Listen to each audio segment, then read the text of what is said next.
Бардыңыздарга кутман таң, жумушка бараткандар бардыңыздардын ишиңиздер ийгиликтүү өтсүн. Бүгүнкү күнүңүздөр жакшы, Кудайымдын колдосу менен жакшы күндөрдүн бири болсун. Жана орозо кармагандар орозоңуздар кабыл болсун. Азамат, сиздин орозоңуз кабыл болсун. Орозо кармадыңызбы? Мен быйыл кармаган жокмун. Шарттарга байланыштуу. Кандай санан ден-соолуктарыңыз? Кудайга шүгүр, жакшы буюрса. Эмне жаңылык көрдүңүз акыркы убактарда? Акыркы убактарда жакшы бир жаңылыктар болду. Бир жаңылыгыбыз жакынкы ушу март айында жастын келиши менен деп Бишкек шаардык кеңешинин депутаты Жанбек Асанбекович деген байкебиз бар. Ошол байкебиздин демилгеси менен демөөрчү болуп, өзү дагы атайын Кыргызстандан, бул жактан боз үй алып, Европага, мындайча айтканда Италияга, Сардиния шаарынын Калярия аралына боз үй алып барып бердик. Ошол менен катар азыр кыргыз элине таанылып калган бир жакшы бир карындашым бар, Акмарал Эркинбек кызы деген комузчу. Ошол менен кошо, ошол менен катарлаш биз да ошол жакка барып, ошол бир боорлорубузга, бир туугандарыбызга ошол жерден концерт коюп келдик. Сапарыбыз ошо Италиядан баштап Парижге чейин болду. Парижде да оябай сонун нерселер болду. Садык Шернияс менен жолугуп ошол жакта посольстводо концерт койдук. Анан өзүмдүн жаңылыгым боюнча ошо жакын арада Залкар акын, Төкмө акын, Элмирбек Иманалиев агайыбыздын десем да болот. Ошонун ырларынан бир 4 куплет алып, ошонун обон жазып, жакын арада чыгардым. Буюрса эми ал эл алдына чыга элек. Кудайым буюрса чыгып калат. Бирок даяр. Эми клибин тартышкек болду. Түшүнүктүү. Негизи ар кандай жаңылыктарды көрүп, жана көбүнчө окшош жаңылыктарды көрмөйчү. Сиздин жаңылыктарыңыз аябай суктанып, башка жака барып келдик, боз белек катары десеңиз аябай таң калып отурам. Негизи кандай максат алып бардыңыздар, кимдерге? Негизи ошол жактагы бир туугандарга эле. Негизи ошол өзүбүздүн эле жердештерибизге, боордошторубузга эле ошол жакта биздин ошол атынан эле, өзүбүздүн атыбыздан эле ошол жака барып, концертибизди коюп, тамак боз үйүбүздү тигип, тамак ашыбызды берип келдик. Кадимкидей кыргыздын салты менен Норус майрамын өткөрүп келдик десем болот, мындайча айтканда. Бул мен үчүн аябай сыймыктуу болуп турат, анткени бөтөн жерде боз үйдү тигип, майрамды өткөргөн бул албетте чоң нерсе десек болот. Жана Элмирбек Иманалиев агайыбыздын ырларынан айтып кеттиңиз, ошол ырды укум келип отурат. Ушу балким эфирден бир жаңыртып бересиз. Макуланды. Ырды обонуңуз жарата аласыз. Мындайча айтканда, өзү баягы ырдын темасы жок болчу. Анан темасын сурап отуруп, кандай койсоң деп отуруп, ошо коюп беришти. Асыл затым деген тема коюлду. Анда мен аткарып берейин. Келиңиз.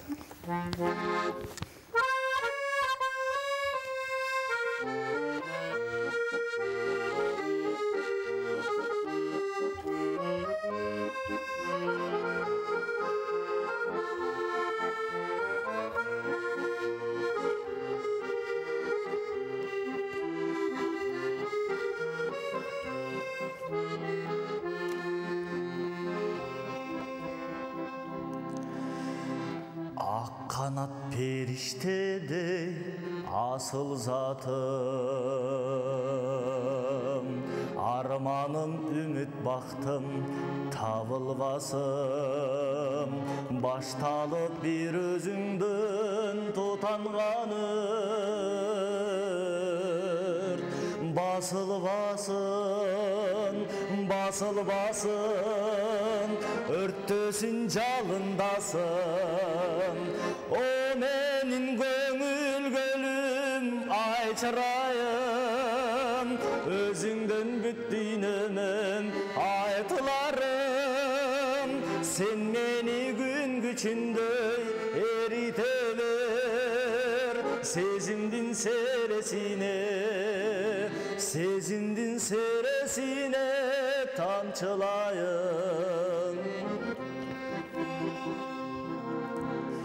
Bir gelip bir getet da жалын жашым, bir кезде кимдер өксүп сагынбасым, сен менен келген ушул сезимдерим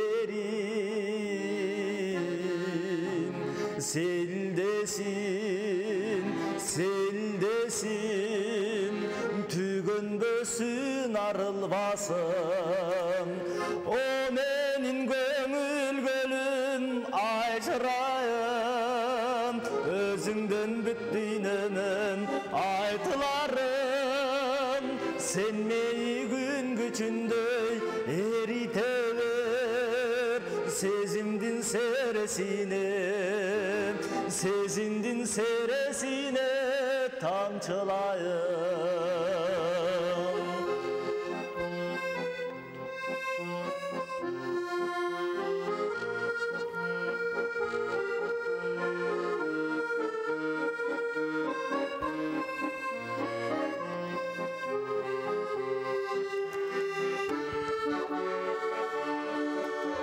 Sen menin akıldanam asılsadan Sen menin çeksizdeki jakındagam Sezimdin gök kıyarı özün sığmam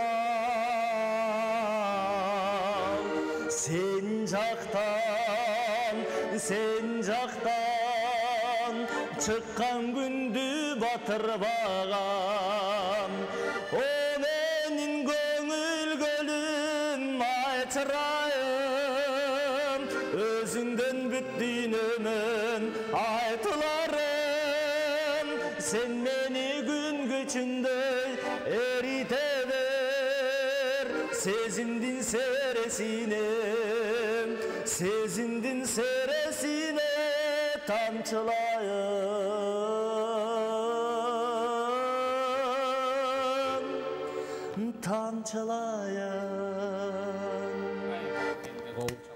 Кол чабар үнүңүзгө береке. Чоң рахмат. Жандуу үн жүрөккө жетет дейт да. Анан үнүңүздүн бир мукамдуу экенин сыры каякта? Ошол сырын айтып берип койбойсузбу? Деги эле канча жашыңыздан бери ырдап келесиз?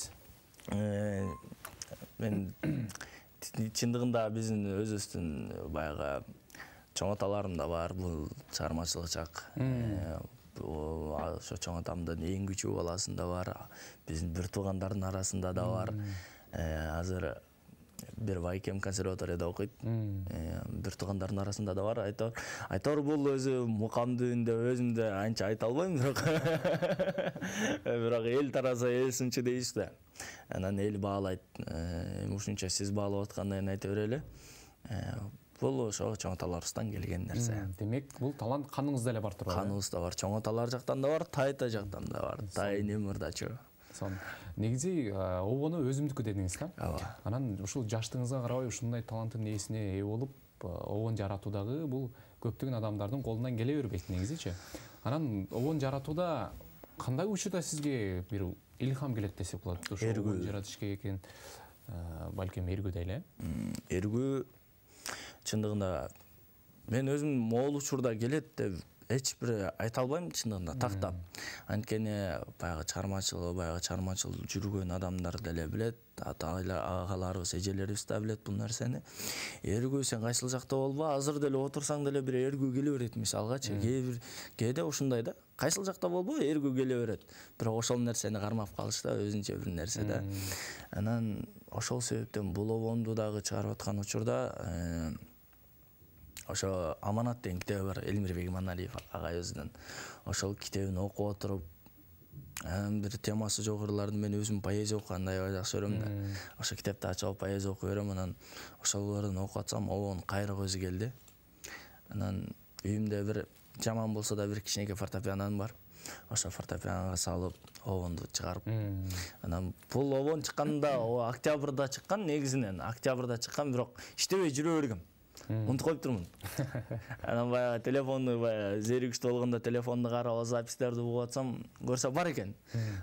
Ошол обонду барып, ошол консерваторияда окуган байкеме угузуп кандай экен бул обон деп, өзүм автор экенин айтпай туруп биринчи угузуп көрдүм да, анткени эмне деп айтат депчи, кандай болот болду экен деп сынап угузуп көрдүм баягы. Анан жакшы экен бул обон деп, кимдики дейт, меники десем таң калып, чын эле ушул обонду жаздымбы дейт, ооба дедим. Анан экөөбүз иштедик. Көз бир айча иштедик, анан ошол сурадым, уруксат сурадым, баягы ошо Айчмонто, Асылбек Маратовдордон, ошо акын байкелерибизден уруксат сурап, Половонду жараттык, Кудай буйруса. Эми жакын арада сайттарда чыгат. Кудай буйруса чыккандан кийин балким клип тартып презентациясын биздин ушул студияга келип тартып айткансыздар. Сөзсүз. Буйруса. Кудай буйруса. Ыр жазууда да шыгыңыз бардай көрүнөт атасмагачы. Кээде акындык жагыңыз да болсо керек. Бар. Жок деп айта албайм, бар. Ал да ошондой эле кээ бир учурларда келет. Кээде сүйүүгө куса болгондо, кээде маршруткада тыгылып кетип баратсаң да келет, айтор. Сүйүүгө кусаланып баратканда дагы келет, сагынып атканда да келет, зарыгып атканда да келет, айтор. Кайсыл учурда жүрбөсүн келе берет, бирок ошол нерсени кармап жазып калганга аракет кылам. Анан ушул чыгармачылык жааттан кайсы ырларга жүрөгүңүз жакын, кайсы ырларды көп ырдайсыз? Чындыгында лирика жагына. Сүйүү жагында десек болот. Анан жай өзүңүз уккандай. Оон жазсам деле чындыгын айтканда мен баягы көп адамга айтам. Мажорный ыр жаза албайт экем, шаңдуу ыр жаза албайт экем депчи. Бирок аракет кылам ошол нерсеге. Бирок башка ырларга окшошуп кетет да. Окшоштурбайын дегенге аракет кылам. Анан бирок болбойт. А лирика жазсам окшошот. Балким мунун артында да бир сыр жатат чыгар деп койбойсузбу? Мүмкүн. Анан өзүңүзгө ошо лирика деп калдыңыз, өзүңүзгө бир жаккан чыгарманы аткарып бербейсизби? Макул. Кайсы чыгарма жагат сизгениңиз? Лирик агайыбыз бар десем болот. Төмө Олошов деген аккордеончу, оончу, филолог, доцент, өзүбүздүн агайыбыз. Ошол агайдын бир керемети жагат. Сиз мага ушунчалык жагасыз да деп.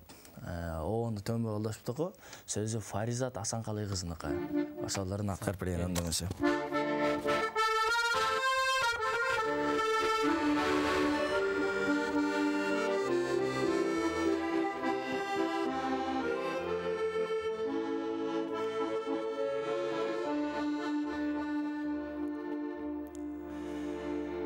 Ошол кеч эсте калды күзүндөгү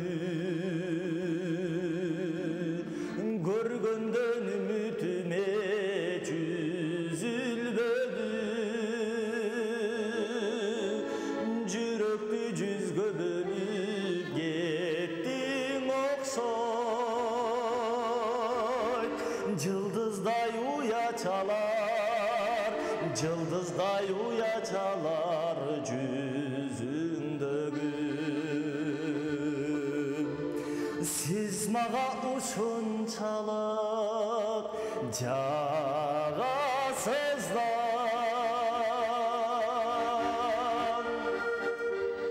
көздөрүң күйүп турсаң жанасыздар экөөбүз бир болбойбуз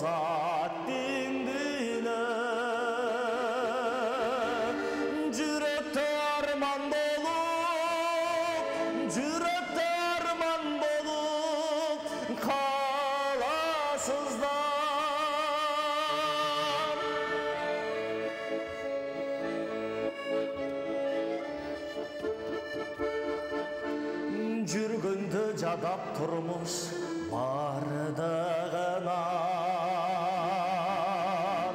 таберик болдуң окшойт тагдырыңа экөөбүз бир болбойбуз аттиңдине жүрөктө арман болуп жүрөктөң арман болуп каласыздар сиз мага ушунчалык жагасыздар көздөрүң күйүп туруп жанасыздар экөөбүз бир болбойбуз аттиңдине жүрөктөң арман болуп жүрөктө арман болуп каласыздар сиз мага ушунчалык жагасыздар.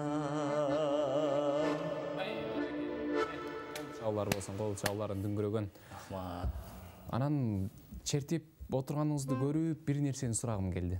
Ар бир нерсенин жана өзүнүн тарыхы болот. Аспаптын деле, мисалы бул аспап сиздин жүрөгүңүз десем деле жаңылышпайм, Анан ушул аспаптын тарыхы боюнча айтып кетпейсизби? Ким балким бирөөдөн белек катары келген, балким өзүңүз акча чогултуп, кыйналып жүрүп алгансыз дейли. Жок, бул инимдики десең. Чындыгында аспап чындыгында жүрөктүн түнөгү, өзүмдү баккан. Кээде эркелетип коесуң каражан деп. Эркелетпесең карабай коет анан. Баягы сүйгөн кызыңды деле эркелетпесең сүйбөй коет дегендей болду анан. Муну деле эркелетпесең үнү чыкпай жаман куратат. Анысыңарындай бунун чындыгында тарыхы мен бияка шашып келатып эле бирөөдөн ала келдим. Негизи өзүмдүн аккордеонум бар. Атам белек кылган. Өзүмдүн беле аккордеонум бар. Анан ал аккордеон атаңыз белек кылган болсо, ал деле көп жылдан бери бар экен десек болот. Ал аккордеон көп жылдан бери бар чындыгында. Атаңыз өзү да чертип жүргөн болуш керек. Жок, биздин үй бүлөдө эч ким инструмент чертпейт. Музыкалык аспап чертпейт, эч ким ойнобойт. Атам мурун ойночу, баягы гитара, комуз, оз комуздарды ойночу. Азыр ойнобойт, таштап койгон. Эми атам мага өттү, мен аккордеон ойнойм. Сонун, демек үй бүлөдө сиз эле аккордеон чертесиз. Аябай сонун. Анан алдыда чыгармачылык жаатка айтып келе турган болсок, кандай пландарыңыз бар? Бир чоң сахнага аттануу деген сөзсүз ошону алдыдагы чыгармачылык боюнча айта кеткенде дагы ошол чоң сахнага дагы кадам аттамай, дагы кадам таштап ошол нерсеге талпынып, дагы болсо ырларды чыгарып, мен былтыр дагы келгенде ушул жака келип интервью берип кеттим эле, баягы өзүмдүн бир жакын арада автордук ырым чыгарсам деп. Ошол автордук оонумду чыгардым буюрса, айтканыма жеттим, бирок дагы да жете бериш керек ошол нерсеге, иштеш керек, ошону талпына бериш керек. Болгондо ошо чыгармачылык дүйнөгө баягы кичинемен бери, негизи баягы кичинекейимде мен чыгармачыл адам болом деген эч ой кыял жок болчу.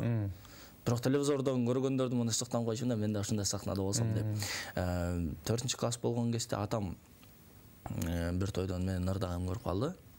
Өзүбүздүн эле туугандардын тойдон. Айылда жашачумун, айылда окучумун. Ошондо ырдагымды көрүп калды, атам бияка алып келип, ага чейин мен медресеге барчу.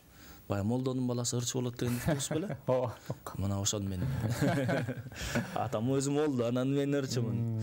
Анан атам өзүң жолуңду тамда деп мени музыкалык школго берип, ошол жактан тапталып, ошол жактан өсүп, аспапты үйрөнүп, бияка ушундай айтканда мен бияка келгенде аспапты үйрөндүм.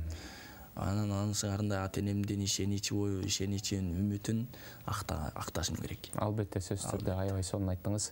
Анан бир нерсени ар дайым байкап түшүнүп келем да. Айтып калдыңыз, телевизорду карап туруп, анан мен ушундай болсом деген кыялым бар болчу депчи. Мен бир нерсени айткым келет. Биздин жараткан, биз ар дайым тилек кылган эмес, биздин кыялыбызды да кабыл кылыш экен десек болот. Кудайым.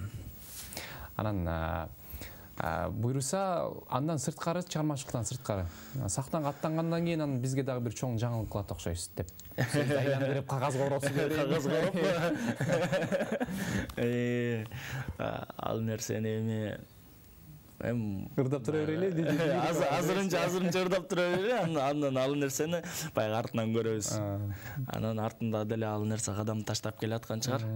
Кудайым буйруса. Анан ар бир нерседе сөзсүз түрдө устат болот, Бул нерселерге албетте өзүңүз жеткен жоксуз. Кимди устат кармап, кимди анан? Чындыгында ырдоо боюнча мен өзүмдүн бир жакшы агайым десем болот, жештем десем болот. Таластык Ленинбек Абдышев деген агайыбыз бар. Ошол агайыбыз менин устатым десем болот, вокалдан. Ошол мен кичинекей кезимде таптаган ошол, өстүргөн ошол, чыгарган ошол. Мен колледжге келгичекте. Бирок ошол мени өстүрдү, чоңойтту, ар кайсы кандай нерсени көргөздү, көп жерде көргөздү айтор. Аккордеон боюнча Султан Газиев Эсенбек деген агайыбыз бар.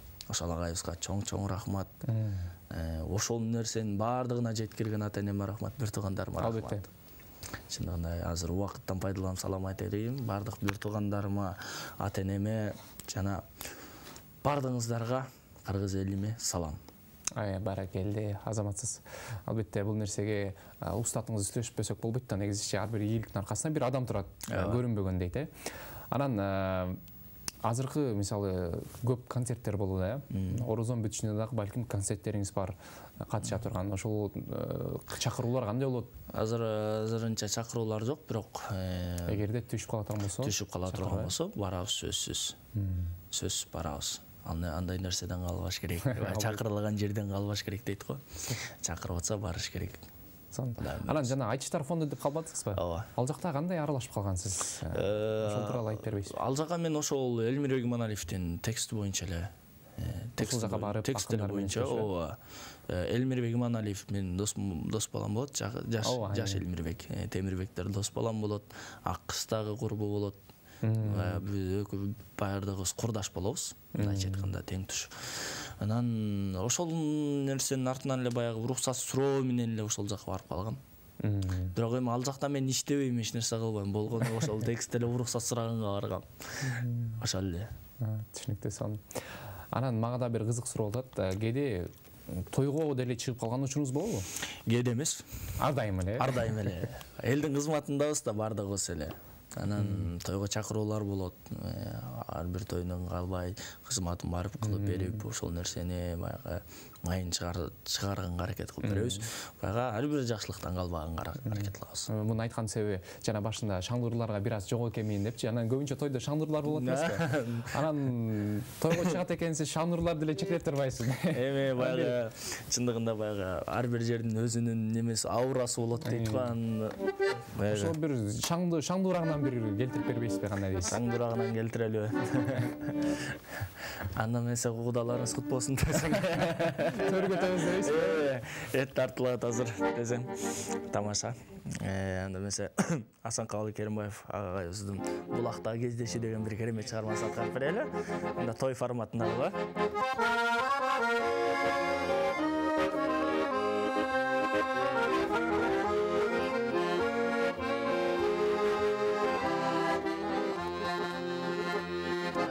Asman tonuk, ay tonuk, gölda tonuk. Alması malı göbeyler mende turuk. Sezip kalıdan ay bölümer aksiyindi. Sen de turgan bulakta, sen de turgan bulakta biz de oturduk. Sezip kalıdan ay bölümer sen de turgan bulakta, sen de turgan bulakta biz de oturduk.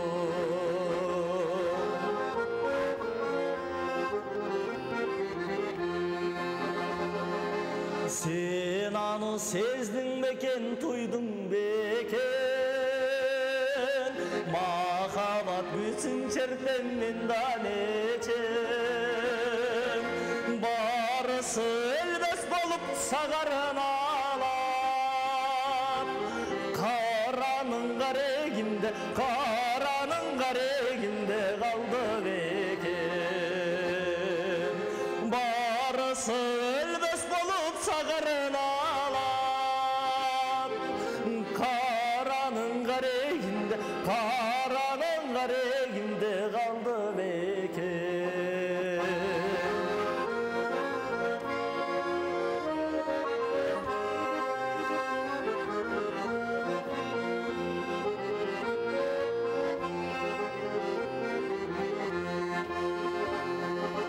Asman tonuk, ay tonuk, gölda tonuk. Çoğu da koysun. Almazsa mal göğüler mende turuk. Sezip kalıdan ay melmer aksıyımdın. Sen de turgan bulakta, sen de turgan bulakta biz de oturduk. Sezip kalıdan ay melmer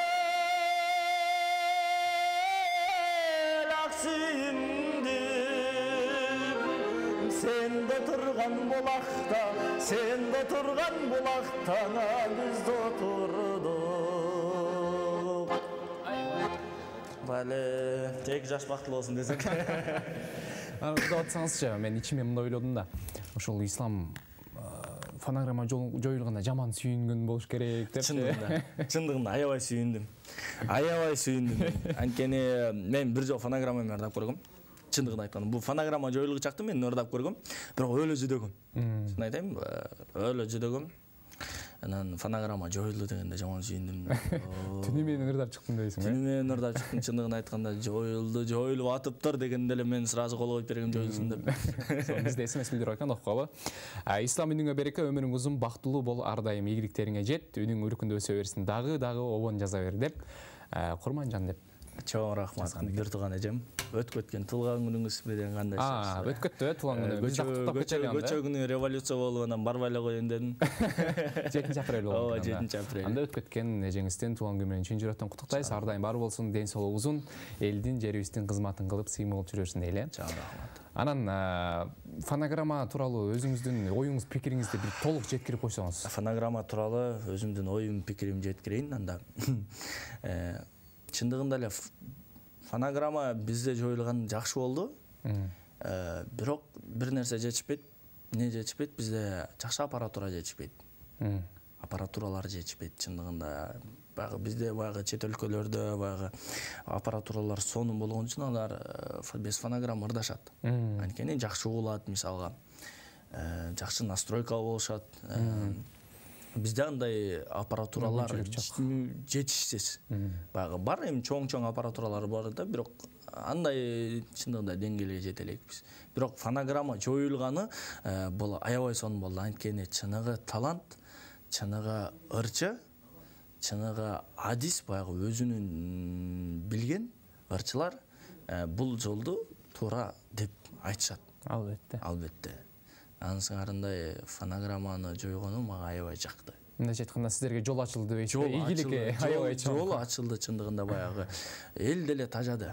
Чындыгын айтканда эл деле тажады болуш керек. Анткени кайсы тойго барба, жакшылыкка барба, кафеге кирсең бир ырчы келип фонограмма менен ырдап кетип калат. Менен тең уракта бир эптеп чыгып келаткан бирөө дагы, талпынып келаткан бирөө дагы келип фонограмма менен ырдап кетип калат.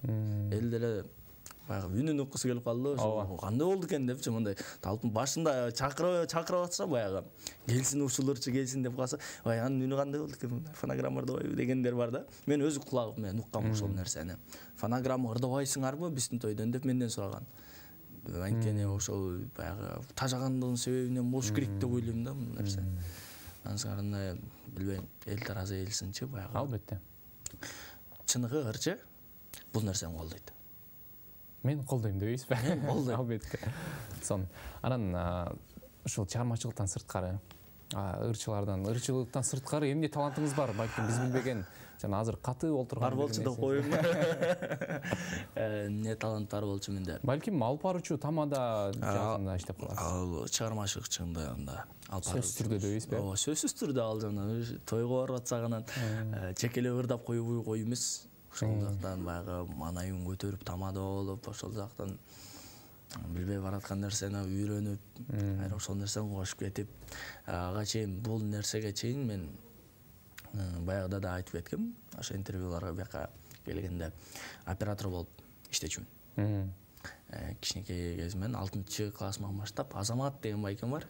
Аябай жакшы байке, мыкты байке, чыныгы видеограф, фотограф десем болот.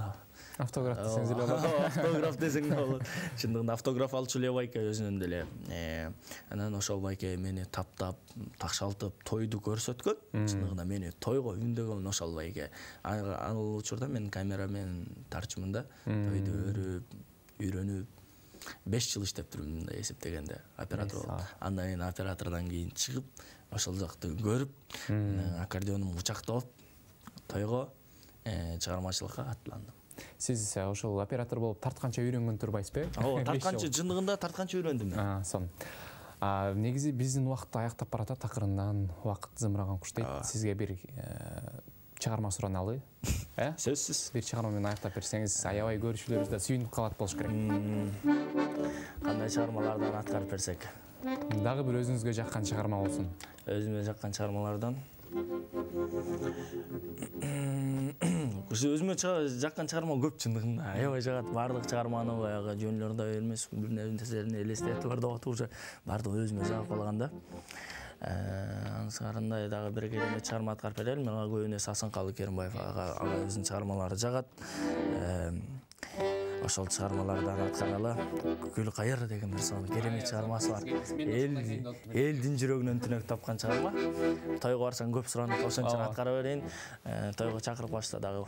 Ырдап берем дебейсизби?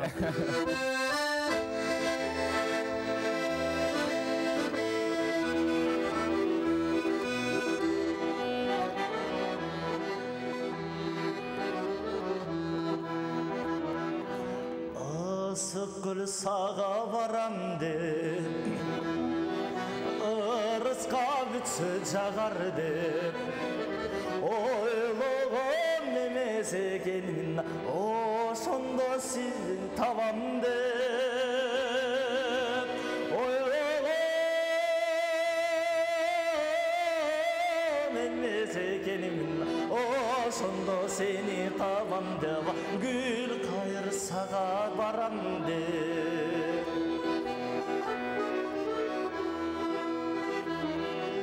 görsem da senin min yolun göl boylop bastık tün boyu gül kayır sağamaz bolup gülündün iskin bir yolu gül kayır sağamaz bolup gülümde cittayın bir yolun özümde cittayın bir yolun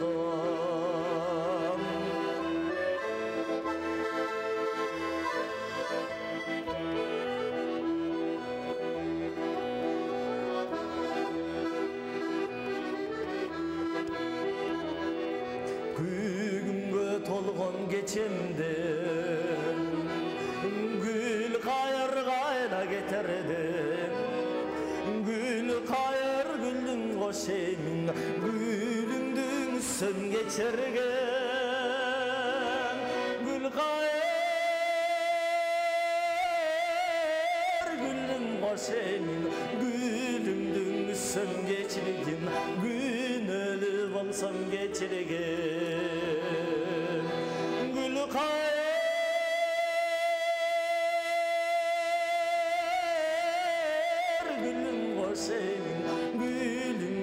sen geçirgin gün ölüp olsam geçirgin